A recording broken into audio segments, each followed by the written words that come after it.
যেই lava পিটটা cross করতে পারবে জিতে যাবে। এবার শুরু করো, তোমাদের হাতে 60 সেকেন্ড সময় আছে। ঠিক ও, আছে, এই তো হয়ে মিড গেছে। বেবি কিন্তু নিতে ভুলো না। জিততে গেলে এখান থেকে তিনটেকেই ওদিকে নিয়ে যেতে হবে। গার্ল যাও যাও যাও। ও ও ও, ঠিক আছে ঠিক আছে, আমি ধরেছি তোমায়। এবার আমাদের কোথায় যেতে হবে? এখানে ক্লাইম করতে হবে। সময় চলে যাচ্ছে, তাড়াতাড়ি করো। ও মাই গড, এটা তো অনেক উঁচু। এসো জিমি, আহ! আমরা প্রায় এসে গেছি। আমি সেকেন্ড বেবিটাও পেয়ে গেছি। আমি এবার লাফ মারছি। হয়ে গেছে। কার্ল ধরো। এবার তুমি গ্রিলে চলে যাও, ছোট্ট মিট বেবি। আমি পারবো, আমি পারবো। আরে না! না তারিক। ওর পরিবারের কি হবে? যাই হোক, চ্যান্ডলার এখনো রয়েছে, চলো। চ্যান্ডলার তুমি কি জানো যদি কেউ 31 অক্টোবরের আগে কিং অফ মিড কেনে তাহলে সে মিস্টার বিস্ট বান্ডেল পাবে? আর 15 সেকেন্ড বাকি।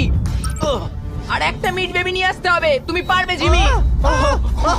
সাহায্য করো, আর সাহায্য 10 করো। সেকেন্ড বাকি। তুমি পেরেছো। আমাদের মিড বেবি লাগবে। নাও এবার। জিমি এসো। কেন? ঠিক আছে চ্যান্ডলার তুমি নাও, আমি যেতে পারবো না। ধরো ধরো ধরেছি আমি, এই পেয়ে তো, গেছি। আমরা পেরেছি, আমি আমরা এটা মিড কি করে বেবিকে